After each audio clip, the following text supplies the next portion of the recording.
have a set of pistons, all right, from hydroelectric. Oh, All right, they're beautiful. remanufactured, all right? These are and these great. universal bottoms. Yeah, so this is adequate for any car built in that same time frame, even Right. though they were different mounts. I know GM had different mounts than Ford, and even in some GM cars, depending on Caddy, Buicks, they had different mounting hardware on the bottom, and so did Fords and Lincolns. Yeah, correct. And the top is the threaded part, so you can put it right on your shaft, existing shaft. Okay, that's in so the car. piece that goes in it mounts right to Right. the top mechanism. So I think we better go check it out before we get wet. Yeah, because it's gonna rain any minute now. It's Florida, it has to. Let's go. All right, removing the cover. Okay, now I'm gonna take the back seat out, loosen it from its perch. You want some help? I think you should be able to get this.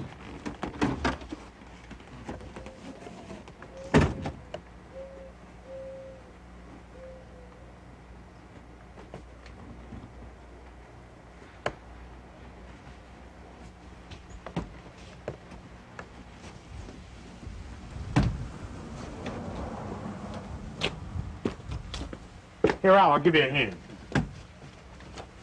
Take the boot off. Okay. This back seat bolted in? Now, I think the back seat is bolted at the bottom here. Yeah. Yep, we got two bolts. 2 7/16 bolts. Okay, let me go get a socket and we'll get that sucker out right away. Check and see if the back bumper fell off yet. That's about the longest screw I've ever seen to hold a seat in there. Somebody played with that one. That looks more like the stock bolt that belongs in there. Okay. Bolts are out. Lift one side. All right, want some help on the other side? I get it.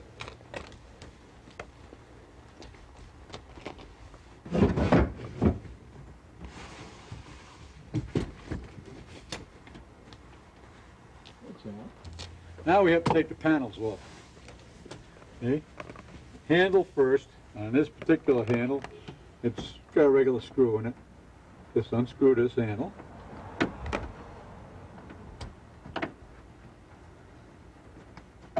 Some you're going to find a lot of people did is put this Loctite on the handles. It's like a compound for the threads, and it usually winds up, you have a difficult time getting that screw out. And what's the next step after we get the window crank off? All right, now we have to take these screws out of the side here, right to the piston where we got to be.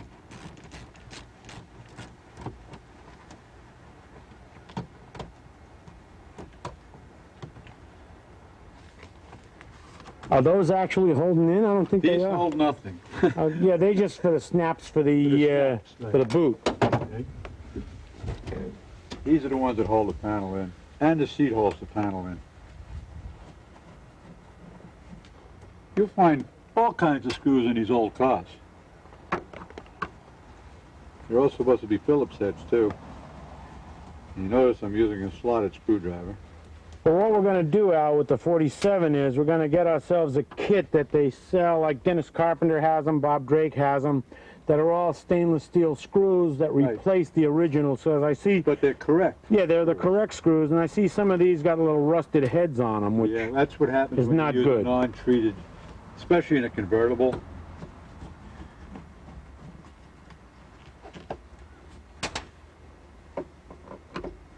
I know why they call these old convertibles all-weather cars, because all the weather comes in whether you got the top up or down. Yeah, right. They usually sell them with an umbrella. Unfortunately, you'll find if you buy a car that's been partially restored by someone else, a lot of people take unfortunate shortcuts in restorations and don't do it 100% right or 100% the way factory had originally done it.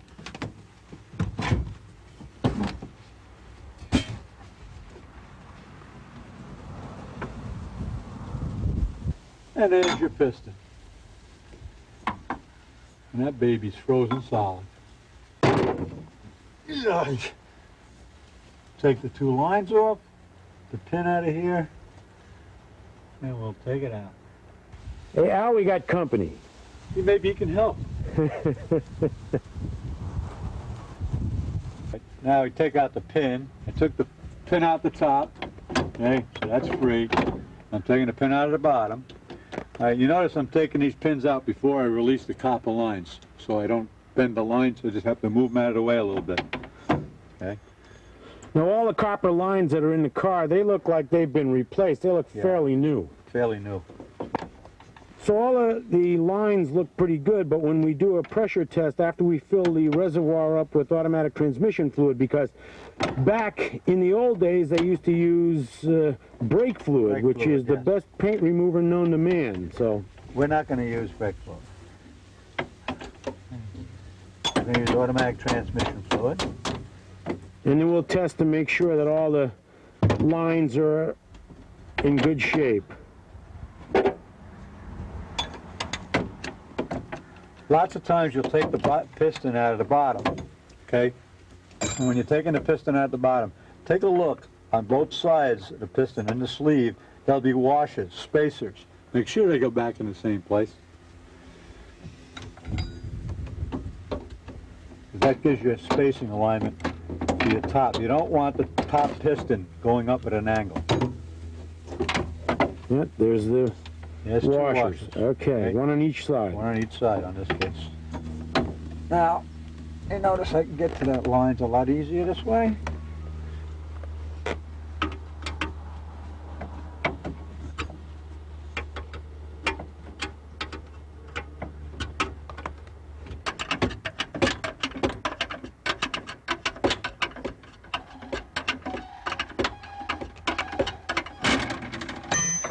Jungle. You notice this piston's frozen in the up position. Little frozen. That's not going to go anywhere, huh? No, not on a bit. And the top piece, like I showed you before, is threaded on the new ones, and this is just unscrews the top. And we screw it on the new one. And there's your old piston, frozen solid. Well, Al, what would cause those cylinders to freeze up like that? Okay, the old style was done with brake fluid in the system. Okay, and brake fluid sucks in moisture. It'll suck it past the seal, and if you notice, the shaft is frozen and it's solid rust. Okay, that's why we're converting the whole system over to automatic transmission fluid. Because the characteristics of automatic transmission fluid, it won't hold water, it repels water. Repels water, correct.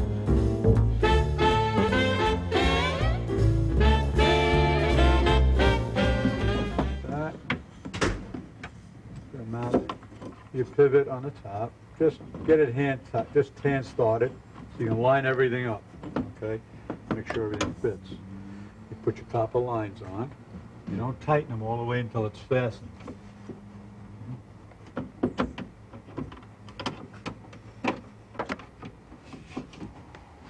You know about brass fittings, you must start them by hand first, otherwise, if you don't, you'll wind up changing the fitting.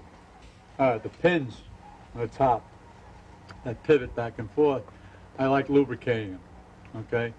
You can use a white lithium grease or a silicone, all right? The lithium can get washed off with water. I use silicone grease, base grease. Water does not affect it.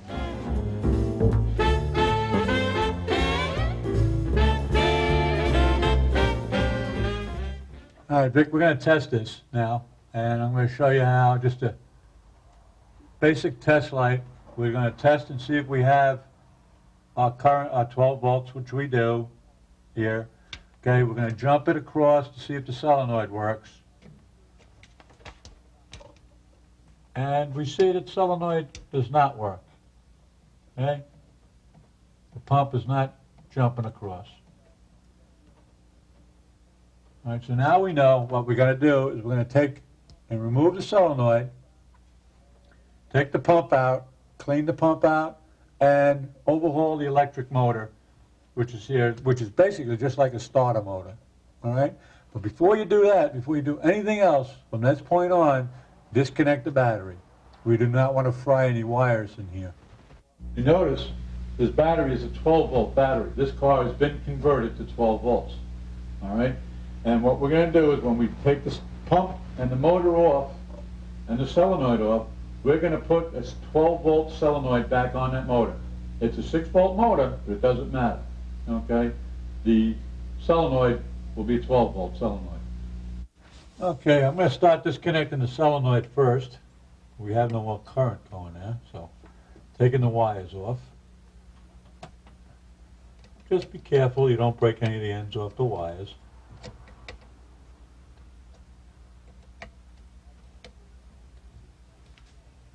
And if you're not comfortable with knowing where these wires go, why don't you just mark them?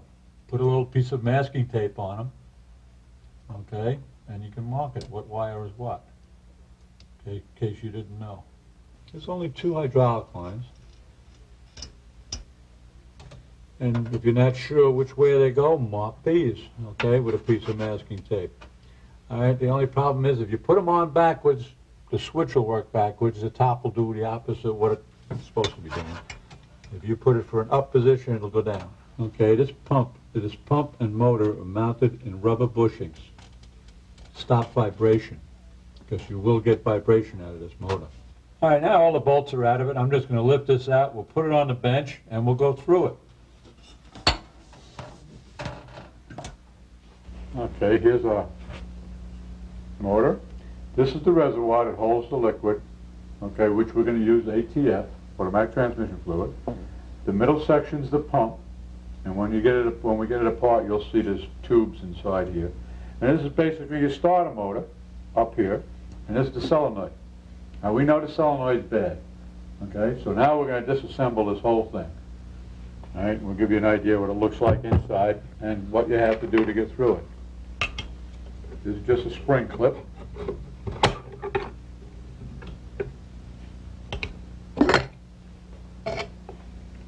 Okay. It's our container. And that's the pump right there, in here. We'll go through the pump. We'll even take the cover off later. Well, let me get the starter motor part apart. So, see what's wrong with that.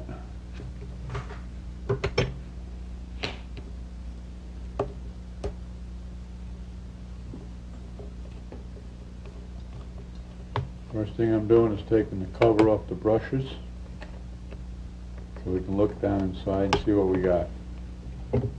Here's our brushes. They are one right out. Now I'm going to take the solenoid off, because before we told you it was mounted in rubber bushings so it don't vibrate. That's why the ground wire's here.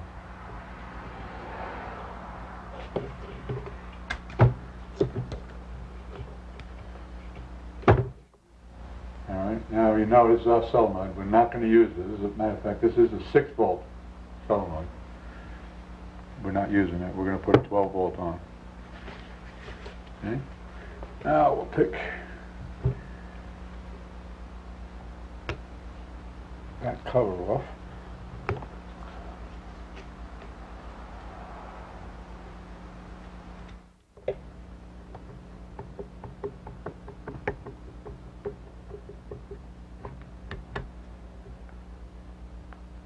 And there we are.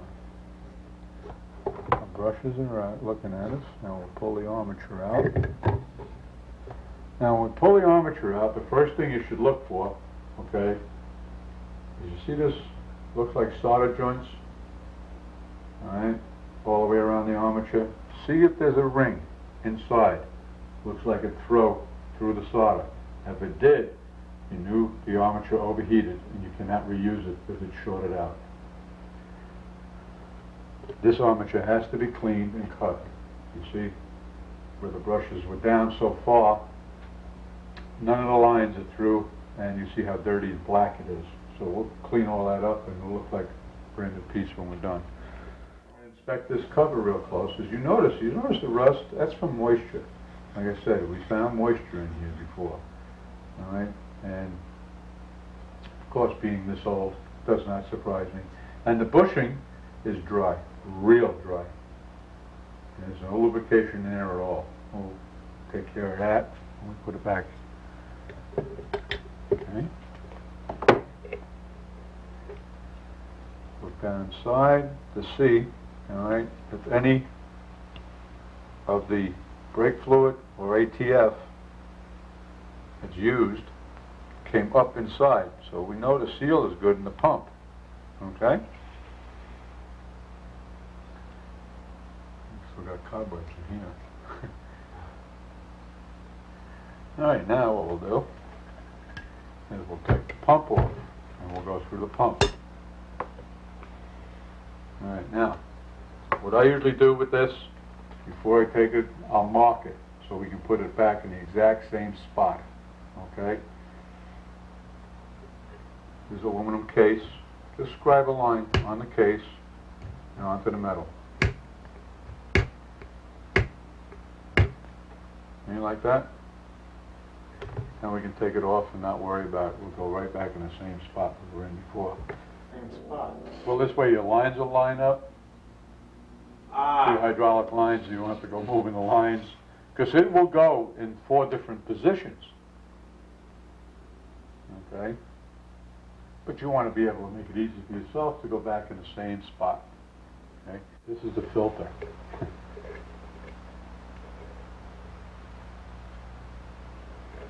Got a little tiny filter in here.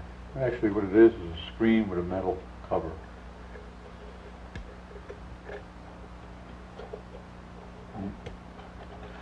And you notice there's moisture got in here. And moisture with the ATF.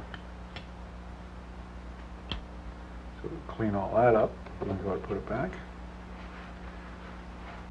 Now we'll take the pump cover off to see how the gears are inside. So I can. Okay. And this is your pump gear. Now we notice it's a little dirty in here, so we'll clean the whole thing out. I'm going to take this whole thing out of here. Okay, oh, the shield. And you see the gears in here? That's your pump. Okay? I'm going to take that all apart and clean it. Now, you notice right here, there's a seal. Okay? What it is an O-ring that's been crushed flat. We'll change that too.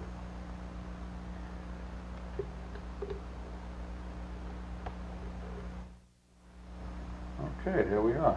Disassembled. Completely. Okay, and what we're going to do is we're going to overhaul it from this point. We brought all the parts over into our parts washer, and we're going to clean them up real good. And this is the pump housing that I told you we had to be very careful with and clean. All right, it had to get all this grime out of here. All right, we're cleaning these parts. Now, one of the most important parts to clean, see these 2 tubes?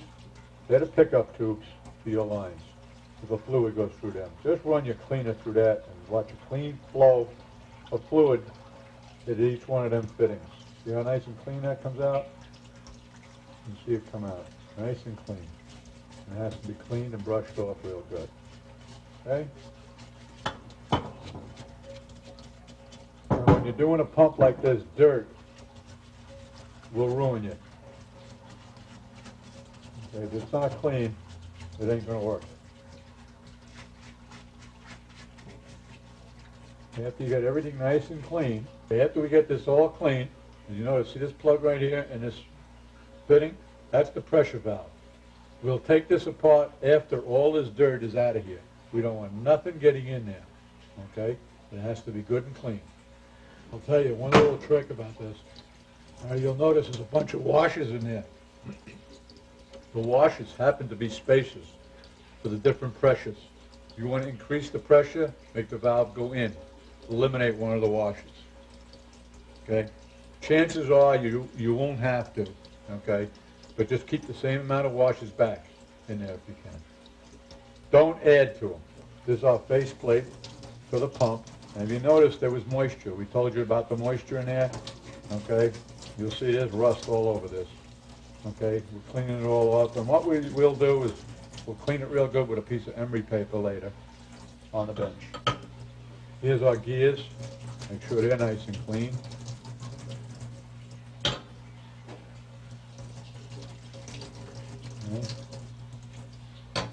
Here's a real important piece right here. This is the filter, actually, down at the bottom of these two tubes. It's your pickup. Okay? That has to be real clean. And like I said before, there was moisture in here. So we're going to take this completely apart. Now we're ready to go to the bench and disassemble the rest of this and start putting our new O-rings and start putting it back together. All right, like before I said, you know, we had a lot of moisture in this pump. So now I want to get rid of all the parts that we cleaned. I want to take all this rust spots off on the edges. You notice around all the edges there's rust from the moisture. The cleaning fluid won't take the rust off. The wire wheel on the grinder will, and we'll just buff them right off.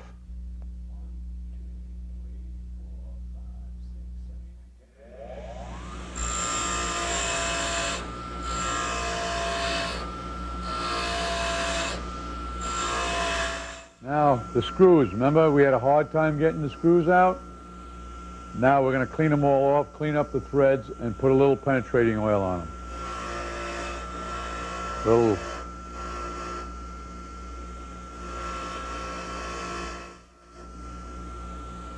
One thing I would like to bring out, so you notice, okay, you notice I'm wearing glasses, okay? These also happen to be safety glasses. Anytime you're near a wire wheel, use safety glasses.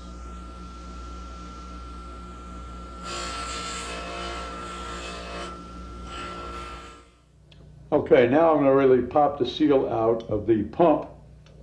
Okay, they're usually difficult to come out, and you'll have to cut them sometimes, and sometimes you have to just pop them back from the other side. Sometimes they're real difficult to come out, and you have to beat on it a little bit. But this one looked a little loose. Okay, there it is. Okay, our seal is out. Okay, now we're going to clean the surface where the seal goes, which is in here. We're going to clean that up real good. And then we're going to install a seal, the new one. Okay, now, you just lay your seal in here, all right? Like I said before, people just take it and beat it in with a hammer. It will not go in straight. All right, you'll ruin the seal. All right, just lay the seal up on top with your hand, just like that.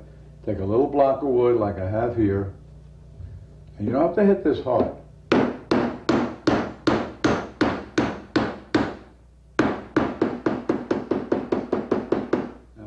Smash it real hard or anything like that, and I know that seal's in there straight. Okay, now we got to put the pump together, okay? I'm going to clean everything out. My O-ring surface, where the O-ring goes, just take a swab, take a screwdriver, and just make sure there's no dirt left in there, all right? Because we don't want this to leak, because if it leaks, it'll suck air, and if it sucks air, it's not going to work right. Okay, now we're going to put it together. All right, now I'm going to start assembling the pump. The first piece that goes back in here is our baffle. Okay, it'll only go one way because it's notched. All right, there's a notch inside the pump area, and it'll fall right into place, like suchly. Okay? Now we put in a big gear, pump gear, goes right in like that. Then the small gear. Now, you notice the small gear has a flat spot on one side. The other side has a round hole. Okay? The flat spot goes down. That's so your armature for your motor will engage into there.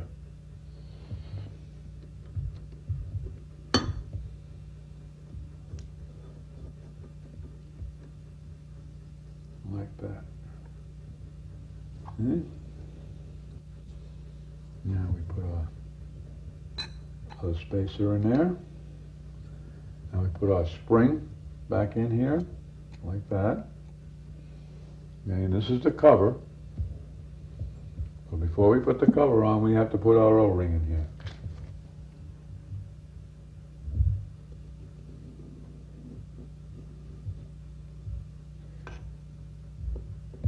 I push the O-ring down in the hole. Okay. Be sure it's seated.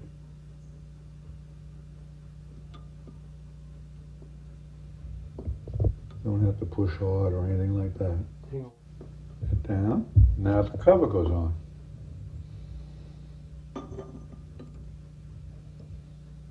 And that's it.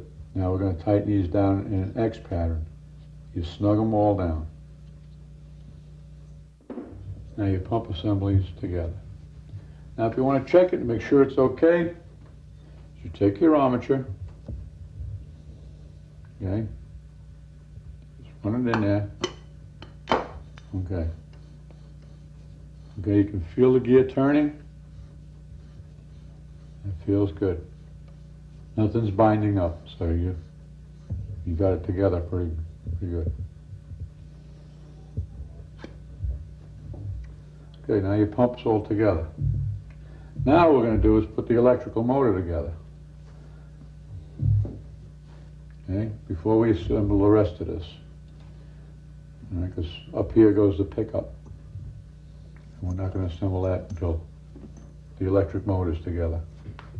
Now here's our armature. As you notice when we pulled it apart before, you know the commutator part is pretty dirty. We're going to clean it up with a little piece of emery. Okay, and we're going to clean out the grooves. All right, now we've cleaned the commutator up. Now we're going to clean the time-consuming job. We're going to clean out the grooves. Okay, and they got to be cleaned because pieces of the old brushes and everything else and dirt got in there and it clogs it up. See that dirt coming out of there? You go around the whole armature that way.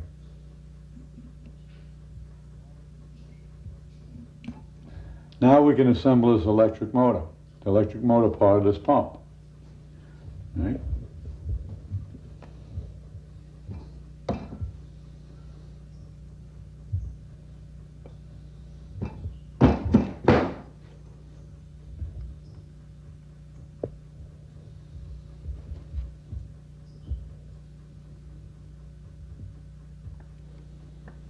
Now remember, before we lined this up, we put marks on it where the pump is supposed to line up.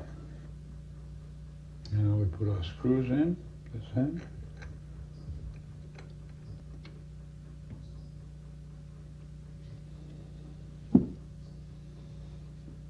There we are. Test it again, make sure it's okay. Pump seems to be working. Okay. Now, put the brush cover on.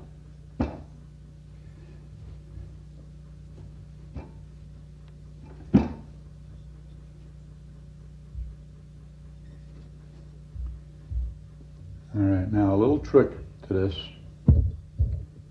After you get your brushes in place and slid in there, okay, as you notice, they'll be popped in through here, and you'll wonder how you're going to keep them up like that with the spring.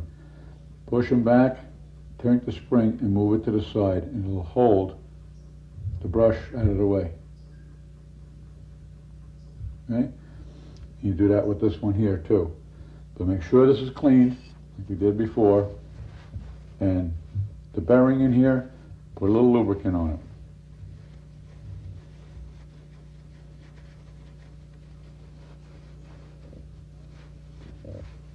Okay, now I'm going to set the brushes in here, which is very difficult to do. You have to take your time. And if you really don't feel comfortable with this job, okay, what you should do is package your pump and your motor together and send it off to hydroelectric, okay? They will check it, rebuild it if it's necessary, and take care of it for you. And they'll send it back. All right, now reassembling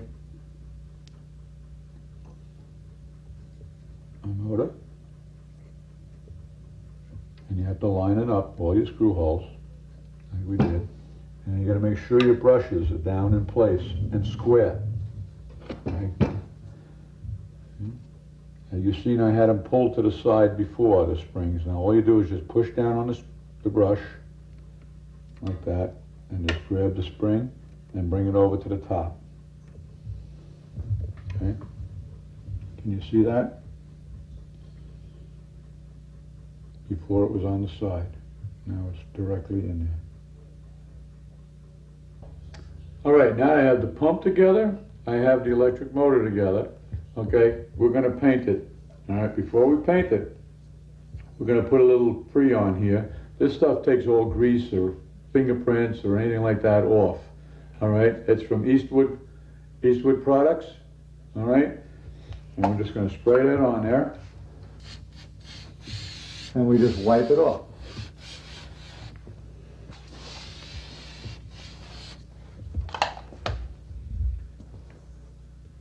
That's a pre-cleaner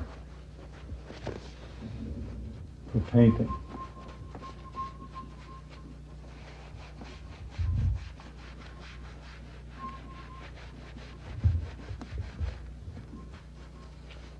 I'm going to use Eastwood's chassis black, high gloss, and we're going to just paint that motor up, make it look real nice.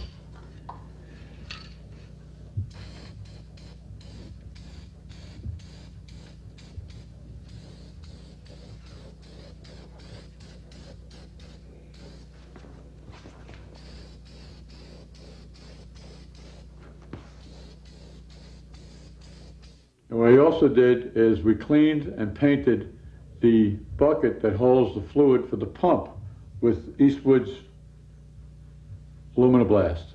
And that's what it looks like now. Nice and clean. And we'll assemble that as soon as this black paint dries. All right, we'll fill it up with our fluid and we'll test it on the bench before we go any further. Okay, now we're going to assemble the pump after this is dry and everything's dry, and we're going to fill it up with ATF, not brake fluid.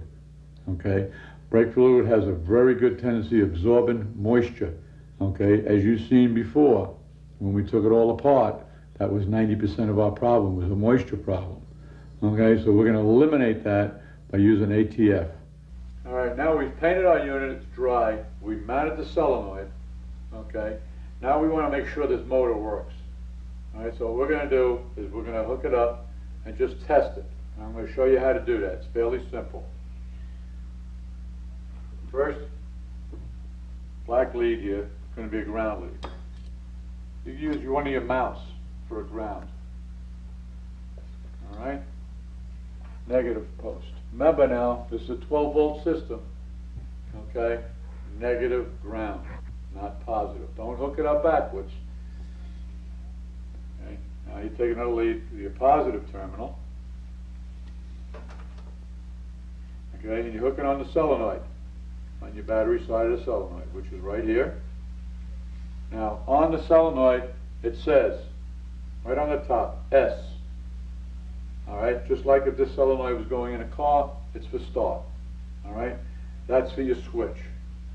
Okay, and what happens? You want to test this on a bench, all you do is just jump that from the S terminal to your battery, like suchly, and the motor turn over. It'll spin. Okay? Don't spin it too long, because remember your pump is dry down here. Just want to make sure the motor cranks. We've tested this already for the video in the car. Okay? So what you could do, you could do the same thing, or take your 12-volt battery and put it on the bench and bench test it the way I showed you. You just when you do it in the car, you don't have to hook it up in the car directly on the mounts.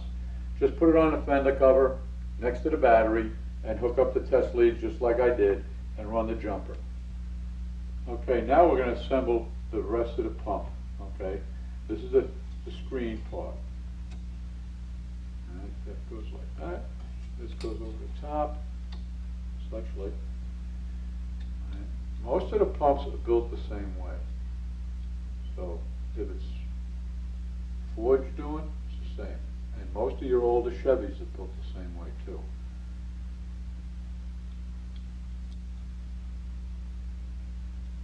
These are the two tiny little screws. You go in there.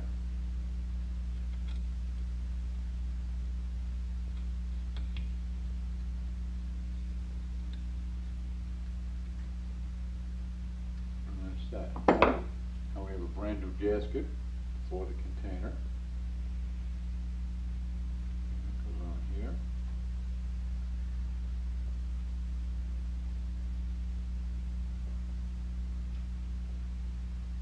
notice it fits in a little slot.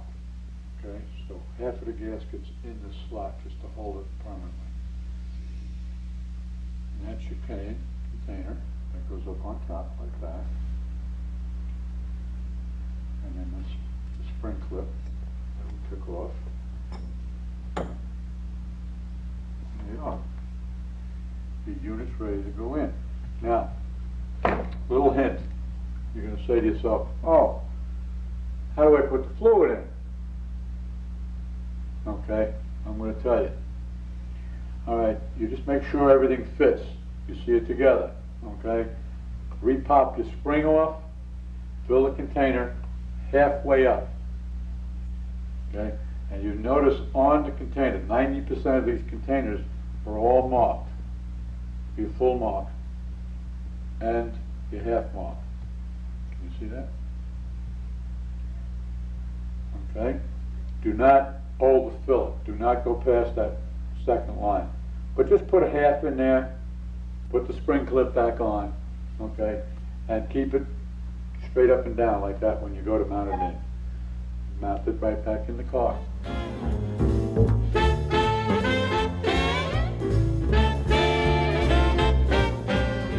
All right, and then we're going to bleed the system. What we're going to do is we're going to generate the pump again, make the pump work, bleed the air out of the system. All right, and then after we get the air out of the system, we're going to tighten the line. Then we're going to drop this container again, fill it up to the first line, and work the convertible top. Okay, now we're going to mount our motor and pump under the hood, and then we're going to bleed the system, and then we're ready to bleed the entire lines going back to our pistons. Remember, we put new pistons in, so we're going to bleed them too. I placed the motor in place. I put the top bolt in the mount. Now I'm going to put tighten up the bottom mount.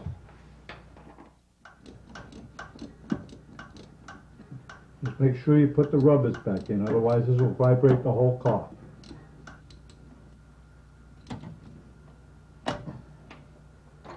Okay, now we're securely mounted. Now, the next thing I would mount is the ground cable. Now's the time you'll also have to reinstall all the electrical connections to the solenoid on the top motor. If you've got a top motor and a pump that's been sitting outside or sitting in water like ours did for who knows how many years, you may have to have a little help from outside, and there's nobody who can help you better than the guys at Hydroelectric. However, if you run into a problem where your top pump and top motor will not function, there's still a way for you to have an electrically operated power top. And that is with a pump similar to this one. This is a Mustang-style pump that's available from Hydroelectric.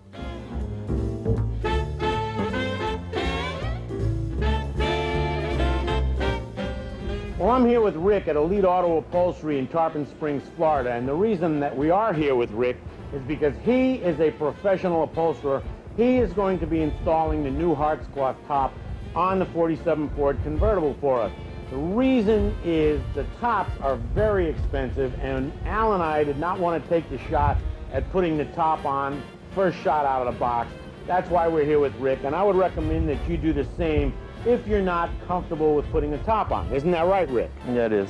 And as we get into it, I'm sure we're going to find all kinds of surprises, because this top has been on this car for more than 10 years, and it's seen a lot of weather, so the tacking strips and stuff like that.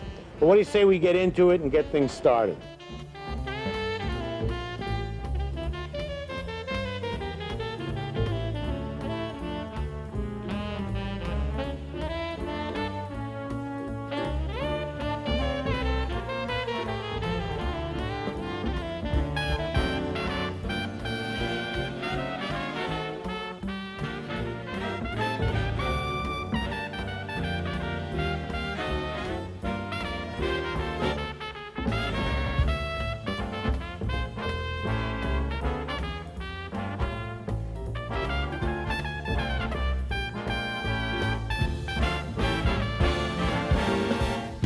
Well, contrary to what Al might think, I'm not sitting here relaxing. I'm actually waiting for him to show up, because we've reached the point in the Tops the Tires video where we'll be installing a set of reverse die leaf springs in the Ford.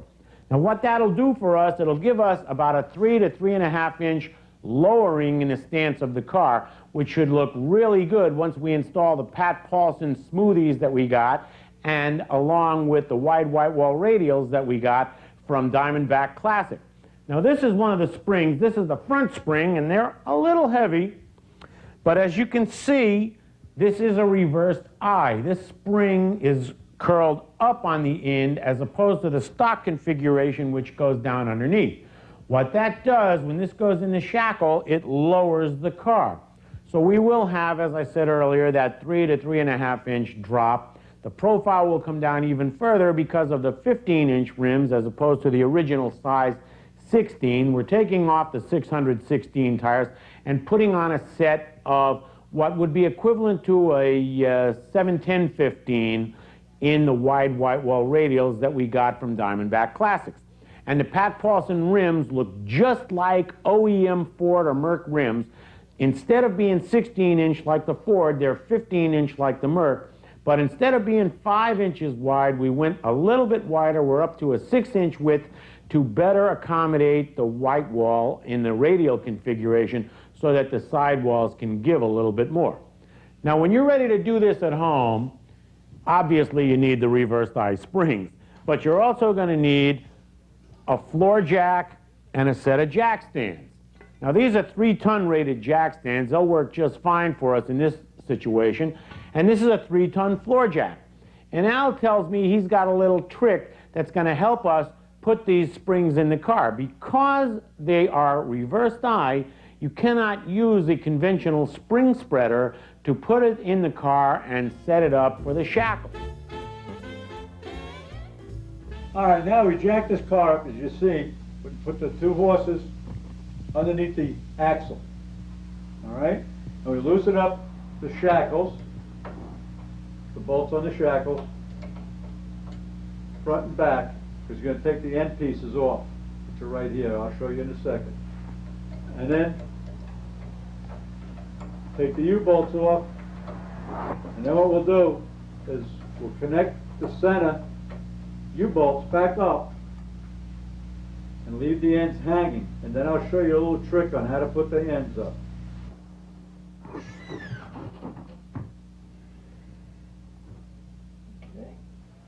All right, I took the shackles down. Now the U-bolts are right here.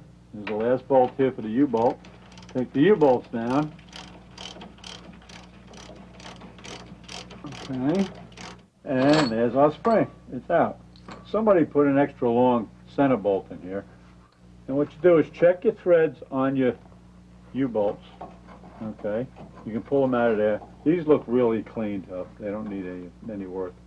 But the shackle pieces, we have to run a new cap on them. Okay, if they look a little ratty. We're ready to put the spring back in, and if you notice, we cleaned all the U-bolts and we even painted them. We took all the rust off of them. The nuts and bolts are all painted, ready to go back in place. And the shackles too, and the spring holders. We painted it, make it look a lot neater. We get rid of the rust.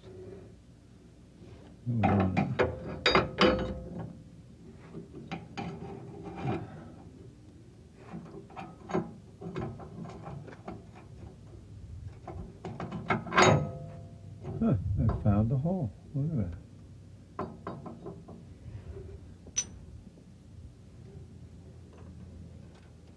I put the U-bolts in, I stuck the spring up in place, made sure the center pin now is in the hole before you finally tighten this down.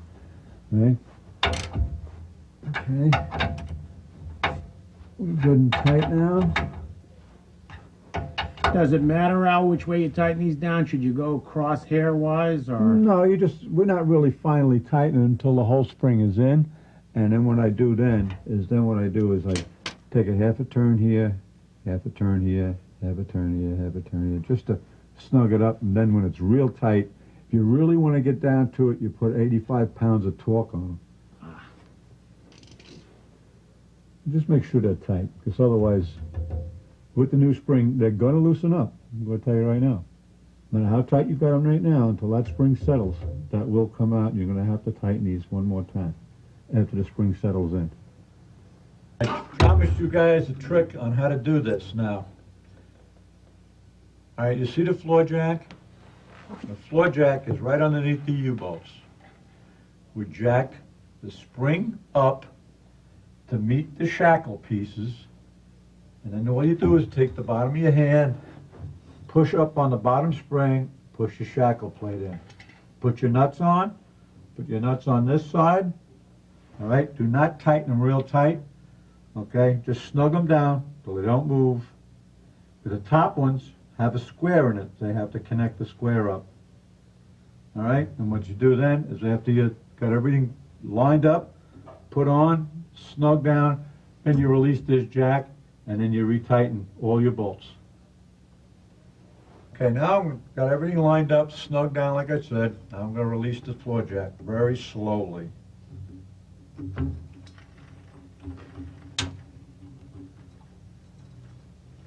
Okay, when you get it, just before you get it all the way down, just recheck and make sure everything's starting to line up and nothing's going to pop out on you. No bolts are going to come flying off. Everything looks good so far.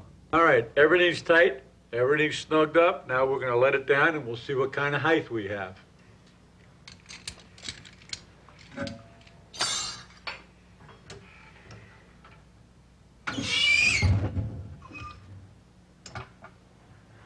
Oh, she's in the weeds, Al.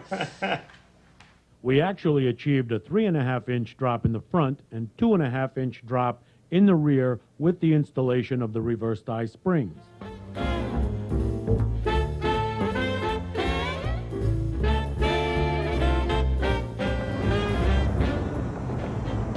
Hey, Al, I got the Diamondback Classic wide white wall tires ready to go.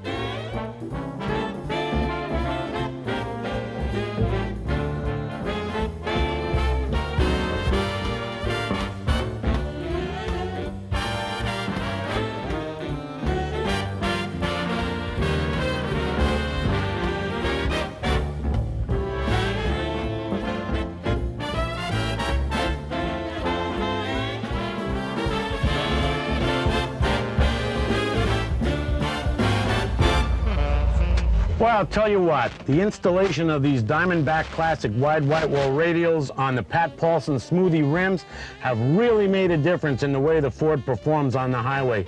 There's no more of that wandering all over the road that the old bias ply tires used to give, and even the ride is a lot softer. Now, we also tested a set of BF Goodrich wide white wall radials on the 55 Studebaker that's behind me, and another set of the Diamondback Classic radials on a 62 Chevrolet Impala. So we've tested a car from the 40s, a car from the 50s, and a car from the 60s, and in every case, the classic wide white wall radials have made a tremendous difference. So I would recommend, if you're going to use your car as a driver, to definitely go with the wide white wall radials. Now I'd like to thank everybody who helped us in the making of this video, including Al Capabianca, all the folks at Hydro Electric, Diamondback Classics, BF Goodrich, and Pat Paulson. Hope you enjoyed the video, and keep looking for us for more VIX V8 videos down the road.